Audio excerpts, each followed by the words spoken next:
नमस्कार, जय हिंद। आप सभी का स्वागत है आपके YouTube channel Unique Academy by Aryan Sharma में।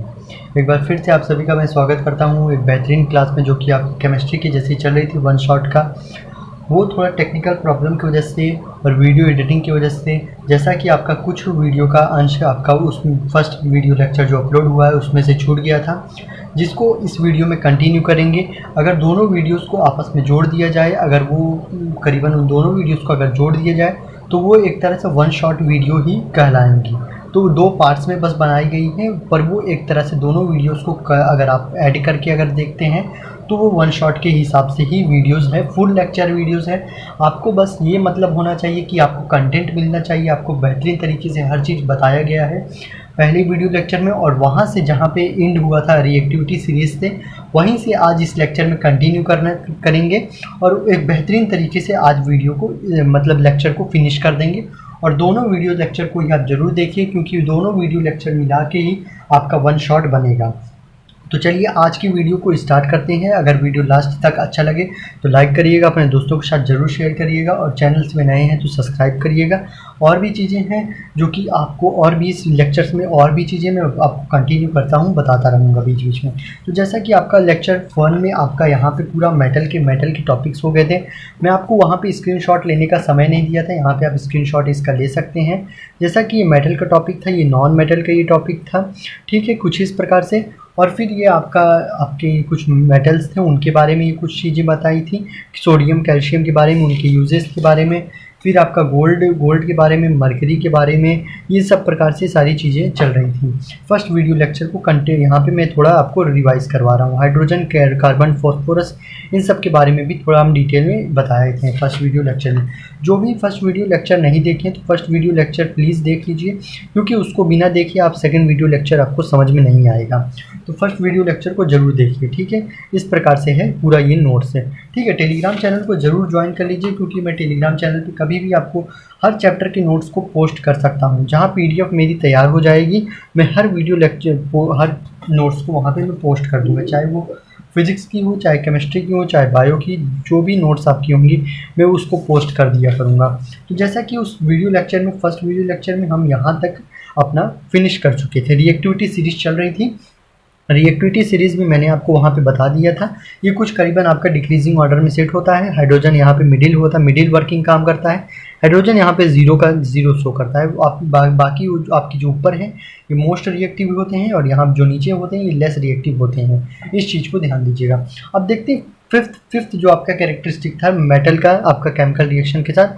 अगर सॉल्ट सोल्यूशन का अगर मेटल के साथ रिएक्शन होता है, ध्यान से देखिएगा, सॉल्ट सोल्यूशन का अगर मेटल के साथ रिएक्शन होता है तो सॉल्ट सोल्यूशन बनेगा। सॉल्ट सोल्यूशन कहने का मतलब एक तरह से नमक ही बनेगा और मेटल बनेगा। इस चीज़ को ये फॉर एग्जांपल देके समझाया गया, इसको याद रखिएगा, क्योंकि आपका कभी कभी क्वेश्चंस आपके कैरेक्टरिस्टिक से भी पूछ लिया जाता है कि डायरेक्ट आपका केमिकल रिएक्शन के लिए करीबन आपको कह देगा कि write down 5 chemical reactions of metals. तो आप उसमें आप ये आपको अगर याद रहेंगे कुछ केमिकल रिएक्शन तो आप जाहिर सी बात है लिख लेंगे।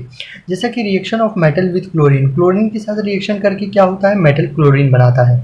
मेटल क्लोरीन आपका आयोनिक होता है। आयोनिक क्यों होता है, इसमें आपका पॉजिटिव और निगेटिव चार्ज प्रेजेंट होते हैं, इस वजह से ये आयोनिक होता है। Na पे प्लस Cl पे माइनस आपका, ठीक है। ये बहुत बेहतरीन एग्जाम्पल है आपके लिए।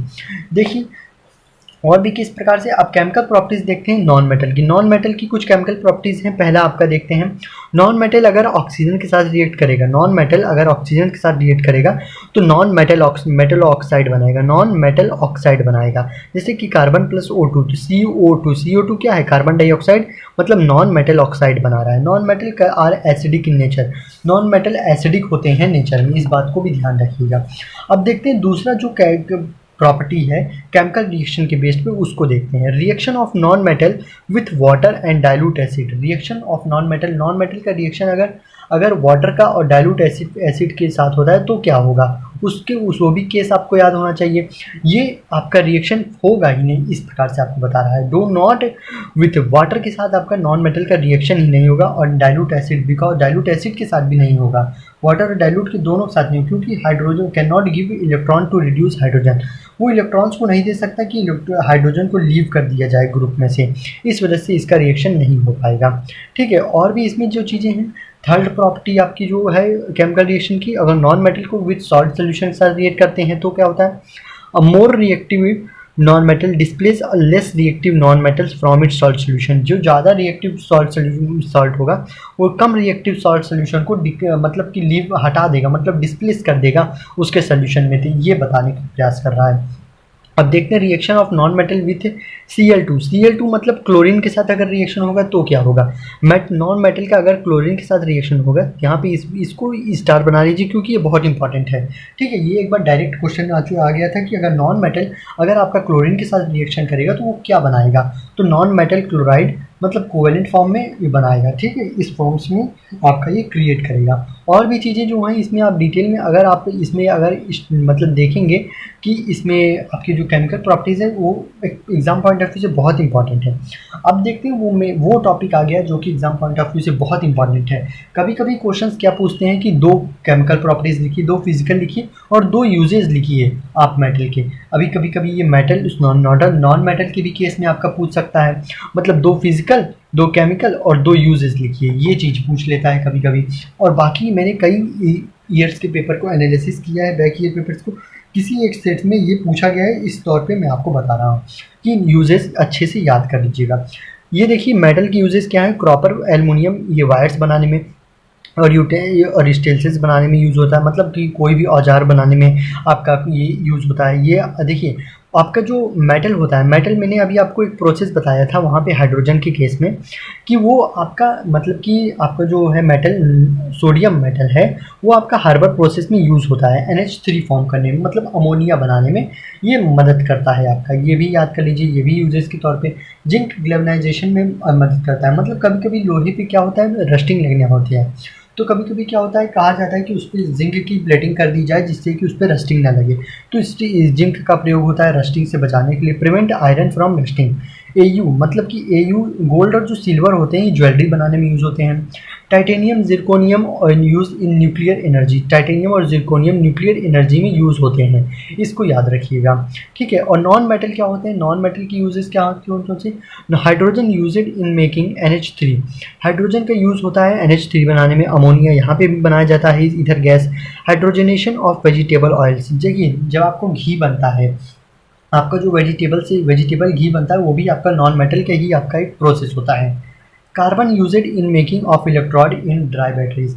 कार्बन का यूज़ बैटरीज के अंदर यूज़ होता है, ड्राई बैटरीज बनाने में कार्बन का प्रयोग किया जाता है।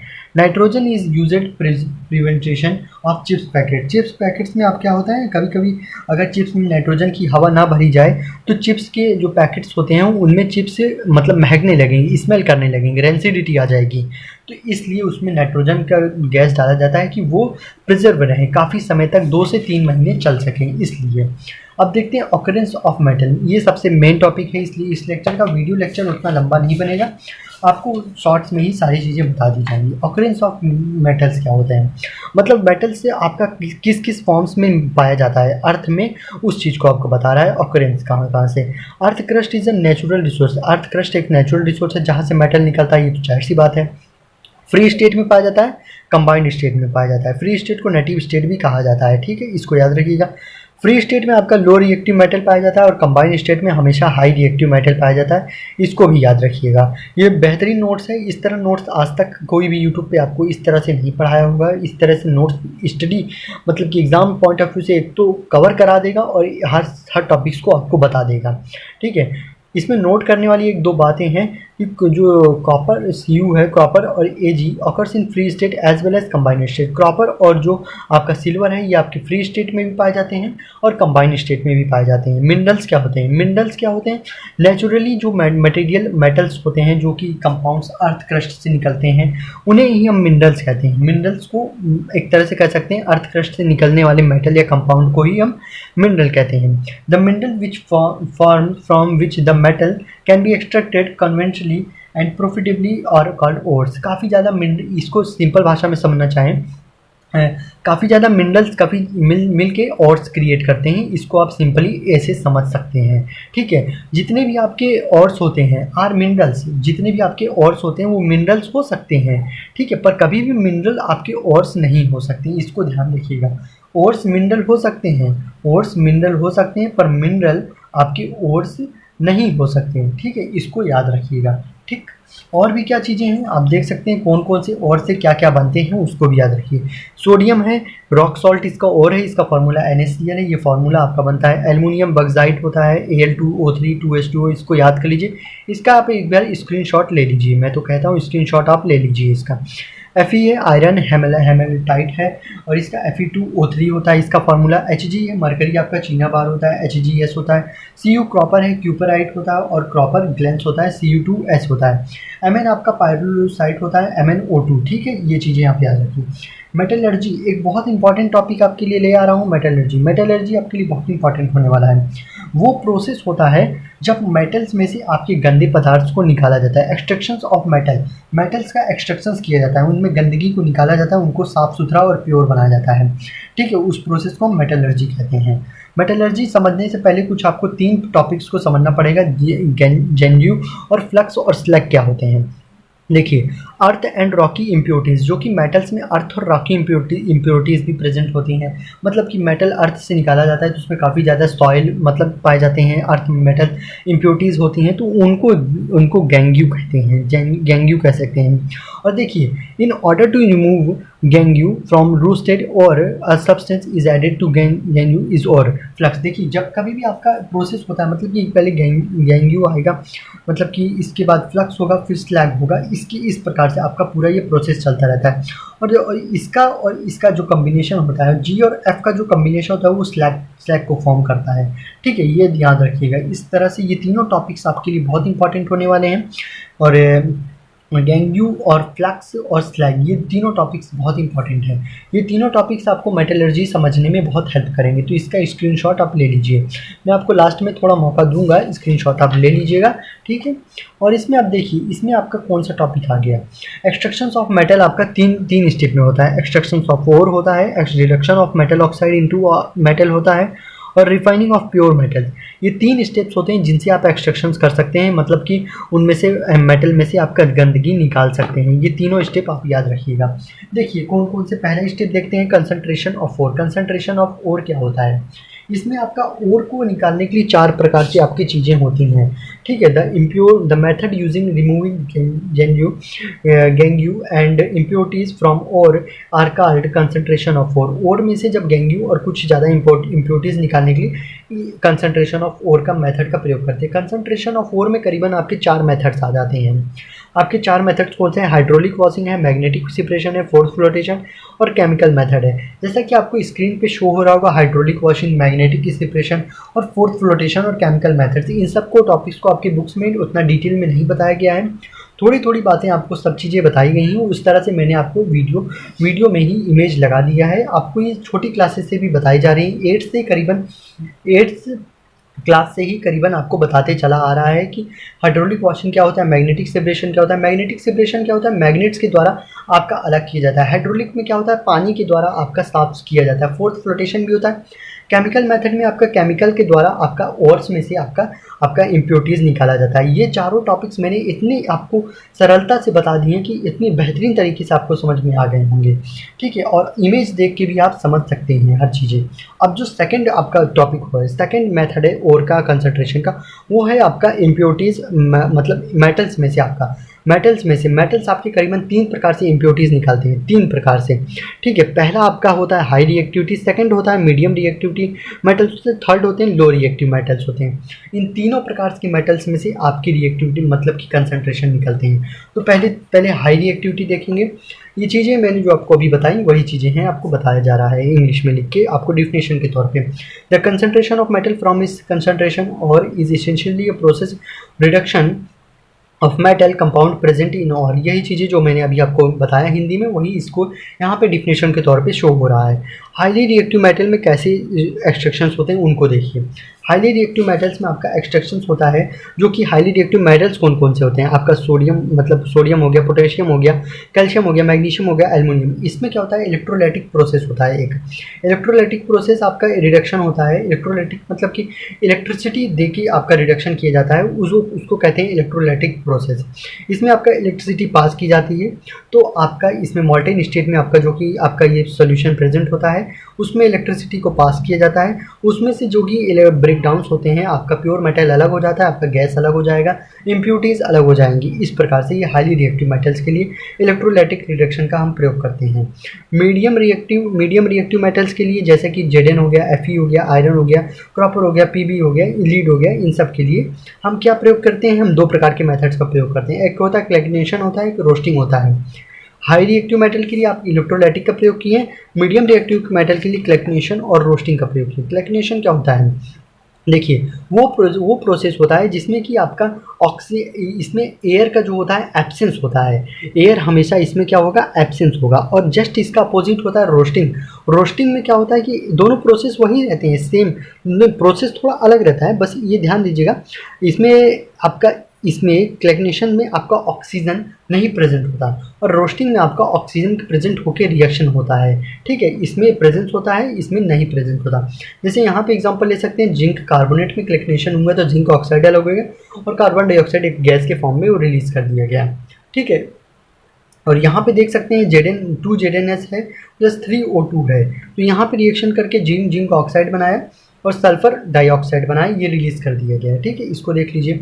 और लेस रिएक्टिव मेटल क्या होते हैं उसको भी देख लीजिए। लेस रिएक्टिव मेटल जैसे कि आपका कॉपर हो गया और मरकरी हो गया, Hg, इसको आपको दो प्रकार से मतलब कि हीटिंग देके अलग किया जाता है। लेस रिएक्टिव को हीटिंग देके, मतलब हाई रिएक्टिव को इलेक्ट्रिसिटी देके, और मीडियम रिएक्टिव को क्लैग्नेशन और रोस्टिंग के मेथड से, और लेस रिएक्टिव मेटल को आपको हीटिंग देके अलग किया जाता है। तो इसमें जो सबसे बेहतरीन एग्जांपल वो एक्सट्रैक्शन ऑफ मरकरी का है।